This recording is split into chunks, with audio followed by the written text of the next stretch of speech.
19 lakkoofsa tokko haga 7 jiruun dubbisaa ergasii akkuma kana Efesoon irra waan jiru sunan dubbisaa hojii ergamtoota boqonnaa 19 lakkoofsa tokko kaasee jiru nan dubbisaa Aphiloos ammallee Qorontoosin utuu jiru Phaawulos kutaa biyya gara olii keessa darbee Efesoon dhufe achitti immoo bartoota gooftaa tokko argate yeroo amantan Hafuura Qulqulluu fudhattaniittu isaaniin jedhe isaan immoo Hafuurri Qulqulluun akka jiru iyyuu nu hin dhageenye jedhanii deebisan kanarratti Phaawulos yoos immoo isin maaliin cuuphamtarree jedhee isaan immoo cuuphaa Yohannisiitiin jedhan Phaawulos yommus Yohannis isa booddee dhufuuf jirutti kana jechuun Yesuusitti akka amananiif saba barsiisee cuuphaa geeddarannaa yaada garaa cuuphe jedhe jarri kana dhagaanii maqaa gooftaa Yesuusitti cuuphaman yeroo Phaawulos harka isaa isaanirra kaa'etti Hafuurri Qulqulluun isaanirra bu'e isaanis afaan hin beekamneen haasa'anii raajii dubbatan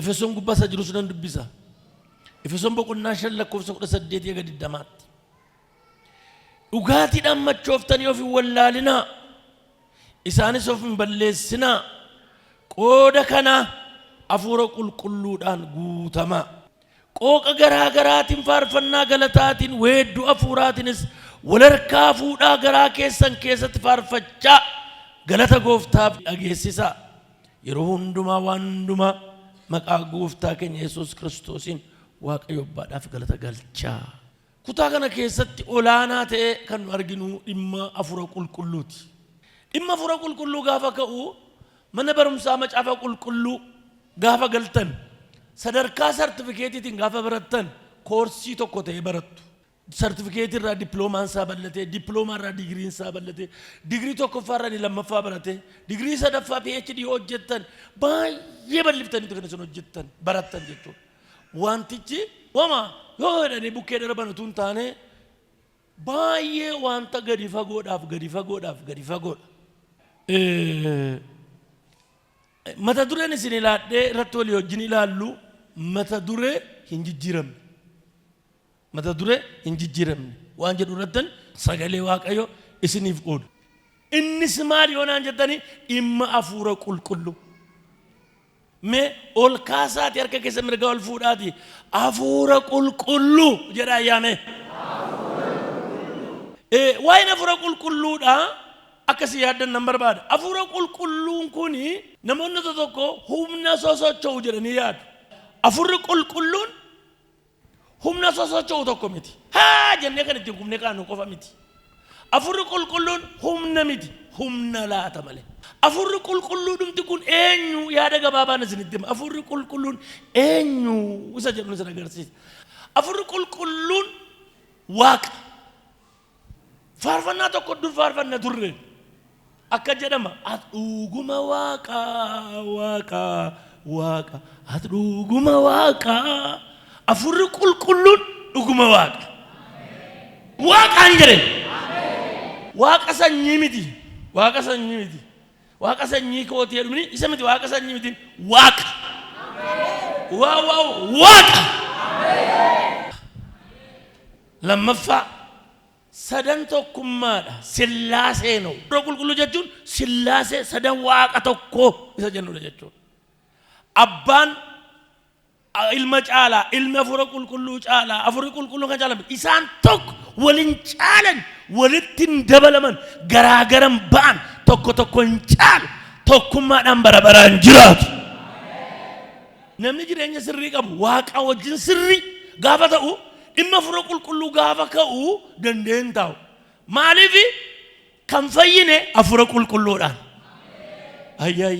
kan cuuphamne Hafuura Qulqulluudhaan tokkummaatti kan nu darbale Hafuura Qulqulluudhaan jaalala Waaqayyoo karaa Hafuura Qulqulluun keessa keenya keessatti dhangala'eera jedha Roomee gaafa laalta tajaajilaan amanaan waa'een Hafuura Qulqulluu dubbatame feeling ittiin dhaga'amu taanaan dhugaa Waaqa jiraataan isinitti hima rakkoo qaba akkasin beektan isinitti hima rakkoo qaba jechuudha Hafuurri Qulqulluun Waaqa kaa Waaqatu keessa keenya jira waa'ee isaa dhaga'aa jirra Hafuura Qulqulluu Waaqa sadan tokkummaadha sadaffaa Hafuurri Qulqulluun uumaa maal jedha Iyyoob boqonnaa 34 lakkoofsa 3 gaafa dubbifattanii hafuurri Waaqayyo na uumeera jedha. Hafuurri Waaqayyo maal na godheera? Na uumeera. Mee hafuurri Waaqayyo na uumeera jedhame? Na uumeera. Hafuurri Waaqayyo maal reega? Natti hima ol kaasaa natti hima. Hafuurri Waaqayyo maal inni? Uumaadha. Ergi uumaadha ta'e gaafa jalqabaa nama uume siinsi uume arra ergaa tokkoon sii qaba. Utuuti mana kana keessaan ba'in waan ati hamma irratti of keessatti hin beekne si keessatti uumu. Inni maan jedhemu? Yookaan afaan haaraa si keessatti uuma, yookaan kennaa ayyaanaa si keessatti uuma, yookaan Waaqayyo hafuura garaa gara baasu keessa ka'a, yookaan Waaqayyo fayyina si keessatti uuma. Arra garuu waan tokkoon sitti hima waa utuu si keessatti hin uumamin mana kana keessaan baatu. Waa uuma. Ya uuma. Amala isaatti hafuurri qulqulluu maal jaallata beektu? Isa jajuu jaallata. Isa faarfachuu jaallata. Isa lallabuu jaallata. Waa'ee isaa haasa'uu jaallata. Waa'ee isaa ol kaasuu jaallata. Amala isaatti Waaqa guddaadha waan ta'eef. Yaa hafuura Waaqayyoo kabajami jedha ol kaasaati.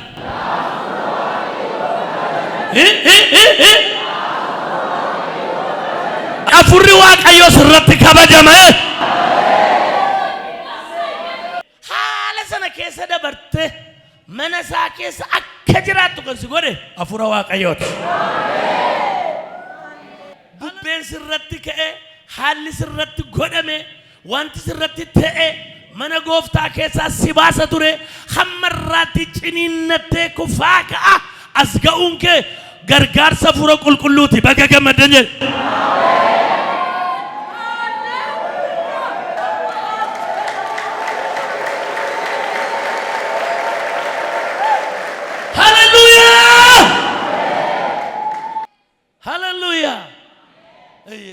Arran jedhe nama jabaa bara kana kanatti ittiin jedhamtu hafuurri qulqulluun ganama kana sirratti dhufa. Baga gammaddi.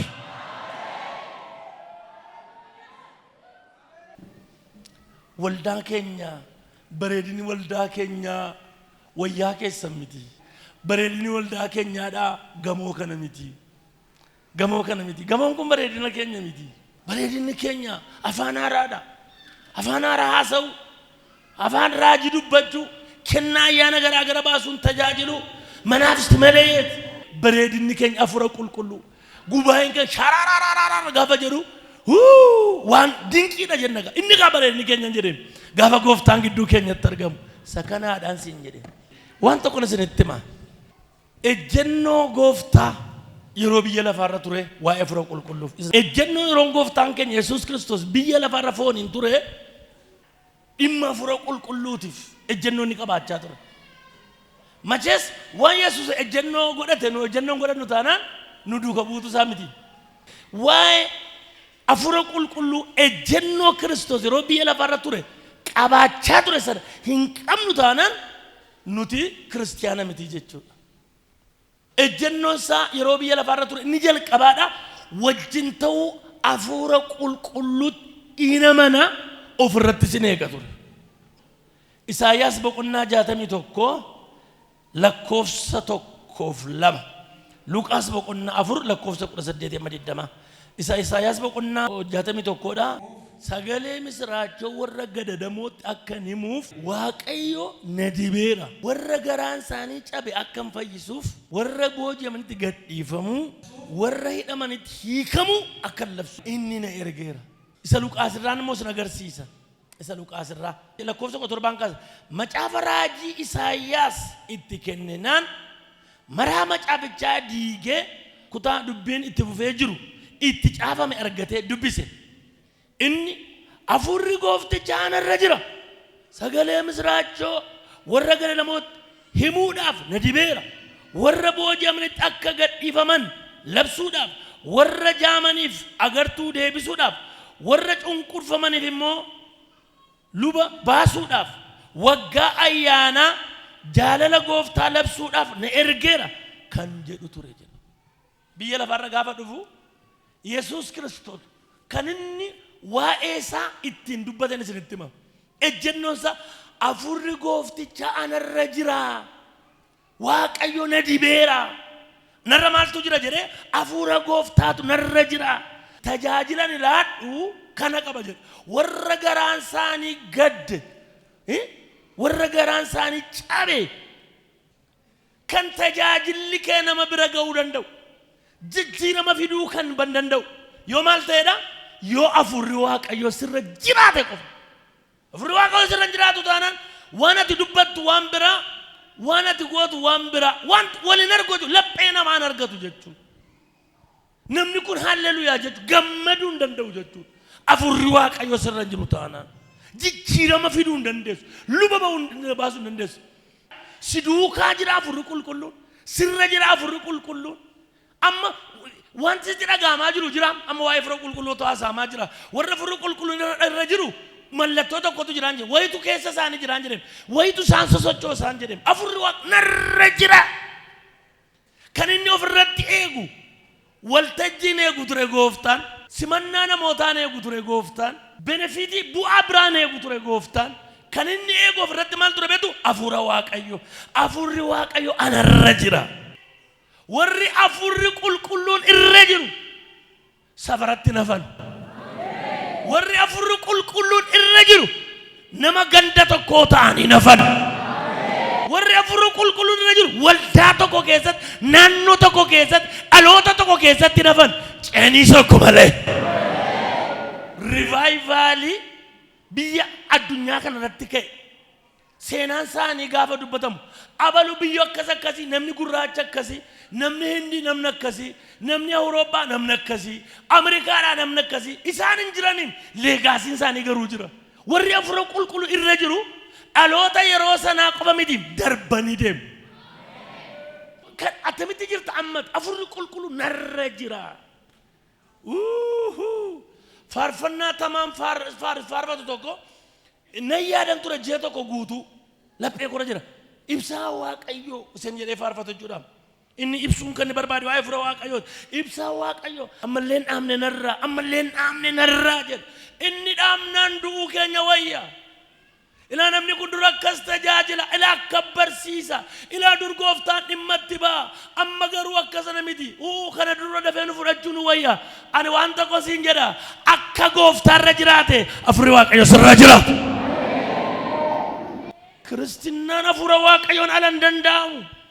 Gaafa lafan sila isinii dubbise gara Efesoon magaalaa Efesoon naqe waldaa miti yeroo sana jarri kun Phaawulos gaafa Efesoon hin naqu Aphilos namni jedhamu tokko waa'ee amantoota muraasaa tokko magaalaa Efesoon keessa jiraatan akka nama 12 ta'an Aphilos information ilaannaaniif gara magaalattii dhaqe.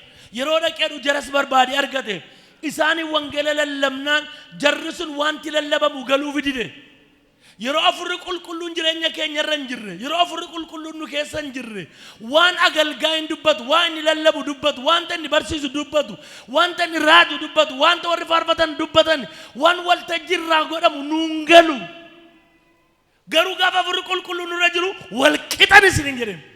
Profeesara as keessa yoo jiraate akkuma profeesaraaf galu haadhaaf yookaas baadhaaf caa nama hin beekneef profeesarri tokko kan inni barumsa isaa sanaan ta'anii gaafa afurri qulqulluun isaanirra jiru waa'ee wangeelaa wal qixa dhaga'u, wal qixa isaanii gala, wal qixa nama hubachiisa.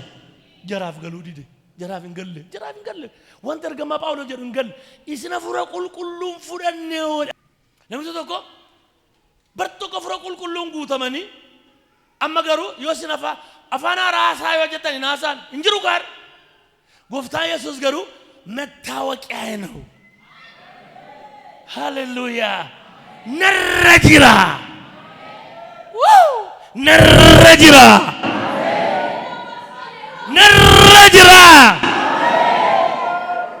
harka mirgaa ol kaasa yeroo lama sadi afurri gooftichaa nirra jira yeroo lama sadi iyyaatu.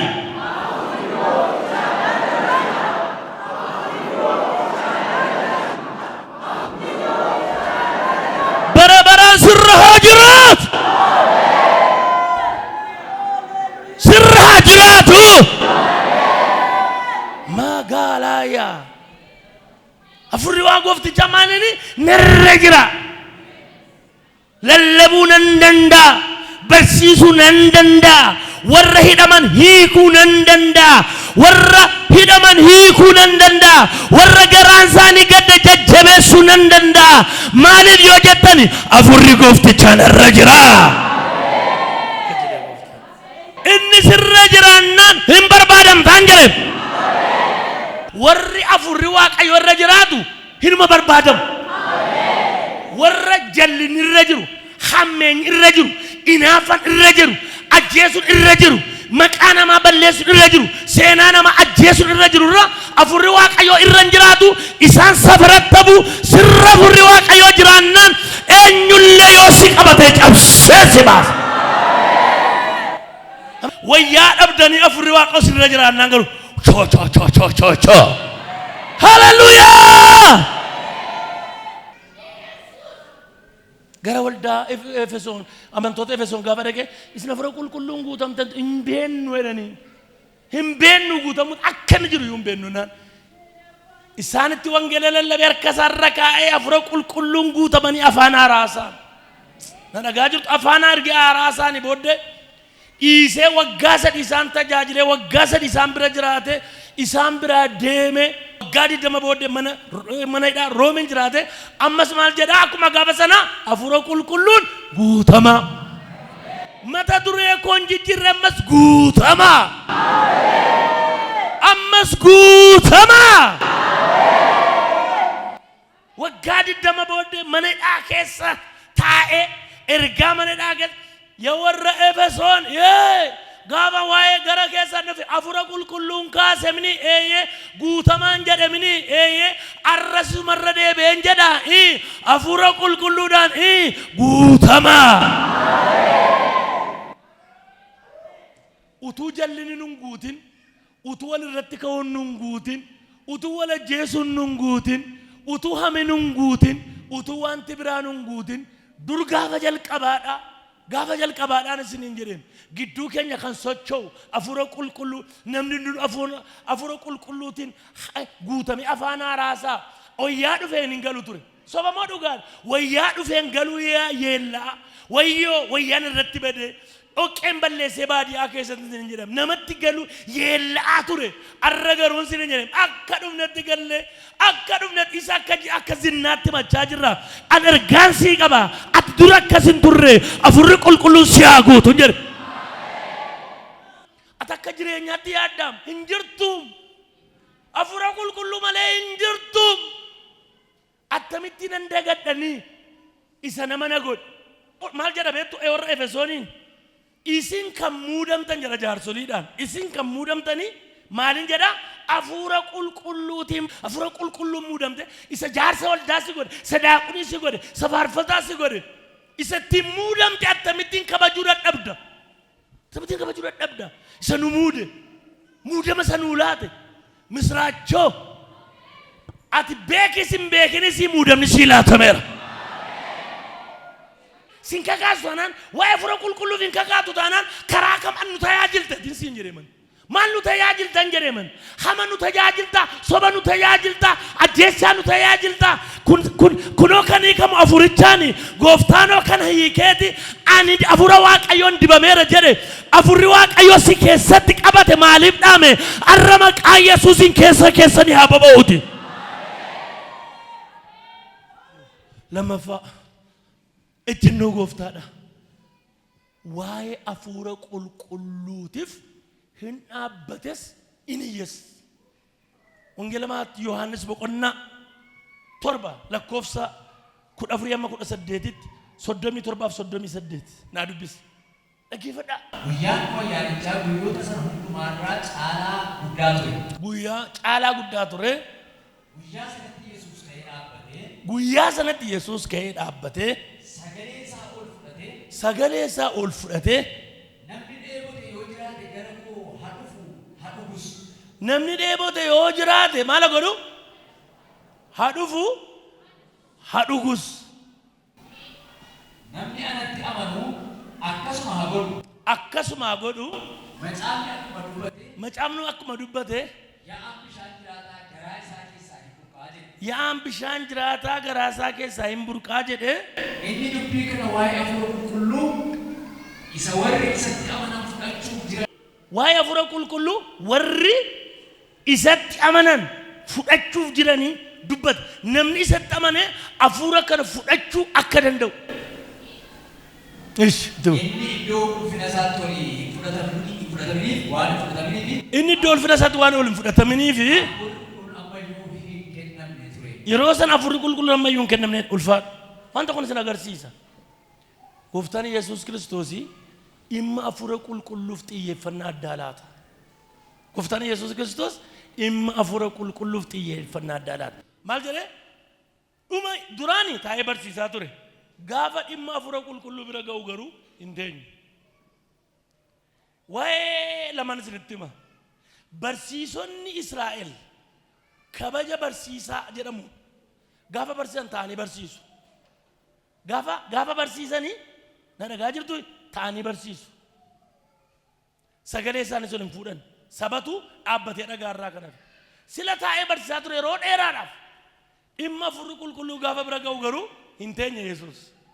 Ka'ee dhaabbate. Dha'ee dhaabbatee waa ergi Yesuus Kiristoos waa'ee hafuura qulqulluuf dhaabbate. Inni waaqatee amma kana isa kabaje. Ati waan maal taateef teessaa jirudha. Ati maal ati eenyu jirudha. Of ilaalaa yoo jireenyatti jirtate qora of ilaalaa namni ergi hafuura qulqulluuf hin dhaabbate ati akkamittiin teessa. Tokko lammaffaa maal godhe inni sagalee isaa ol fudhate kan dheebote yoo jiraate gara koo dhufu haa dhugu. Waa'ee maalii dubbataa jirudha? Waa'ee hafuura qulqulluu. Inni waa'ee hafuura qulqulluu waan nu iyyisiisu, waan nu dhaabbachiisu, waan nu hin callisiifne, waan kabaja keenya kabaja isaa dhiisee hafuura qulqulluu ka'ee dhaabbate iyye.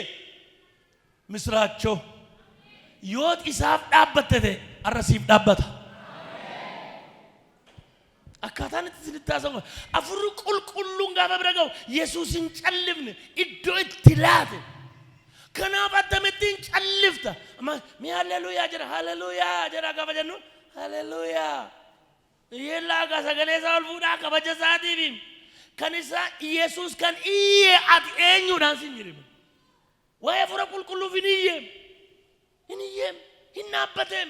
Taa'ee dhaggeeffachuu hin dandeenye. Taa'ee barsiisuu hin dandeenye. Protokoollii hin eegganne. Waaqayyoon waa gargaaru. Ejjennoo akkasii qaba. Waa'ee hafuura qulqulluu akkati iyyitu. Waa'ee hafuura qulqulluu akkati soomtu. Waa'ee ulfina hafuura qulqulluu ulfina kee akkati dhiiftu. An akkas akkati hin jenne. Hin barbaada arra gooftaan ejjennoo akkasii qaba. Kanaaf namoonni guutamtan jirtu. Humna adda ta'een namooti waaqayyoo gara keessan dhufu jirtuun jedha. Arra hafuurri qulqulluun jedha harka isaa qabaati. Jireenya kee irratti waan haaraa tokko hojjeta.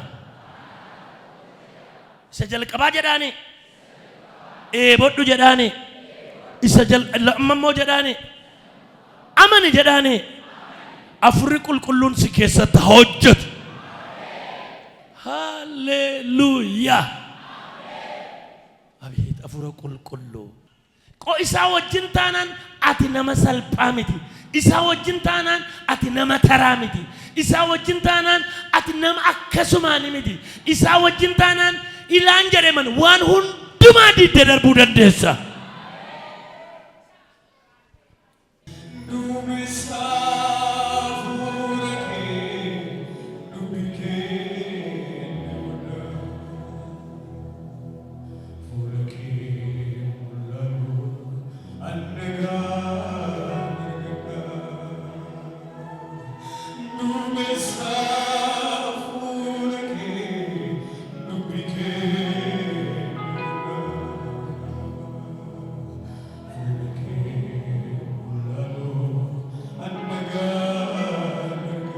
يا أفور كل يا أفور كل ورد ركيتان كان ردك إلا سي qilleensay afura qulqulluun guutama rokolo dono dolo donomo ya afura qulqullu ya afura qulqullu ya afura qulqullu ya afura qulqullu ya afura qulqullu rekama ya la boya ya afura qulqullu ya afura qulqullu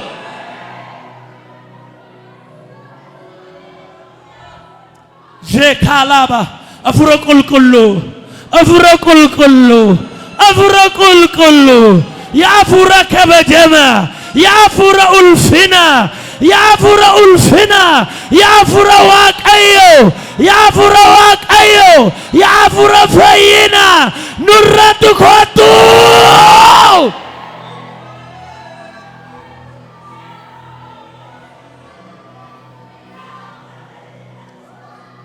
ya afura qulqullu kotu ya afura qulqullu sin namatane sin sigara ganne sin caati ganne sin farso dhibne sin araqe dhibne sin suusi keessa baane sin namatane nurratu kotu ya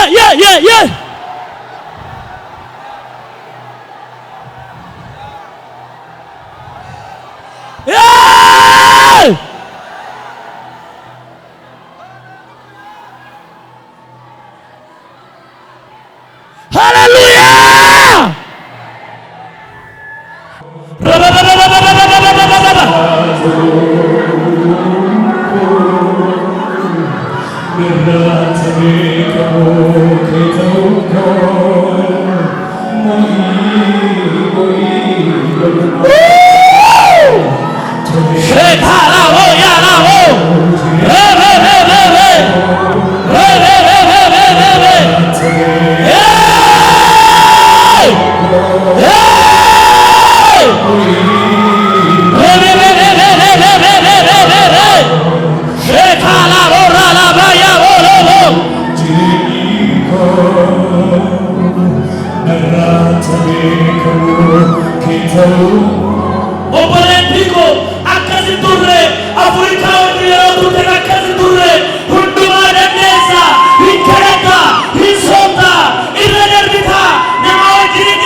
attamtaati eessa geessi jedhanii si eegani ati garuu waan biraa keessa galte arrakkas taate afurichi sitti deebi'uu barbaada araara si gochuu barbaada si wajjin hojjechuu barbaada sirra jiraachuu barbaada mana si godhachuu barbaada iyyiti ameen jedhi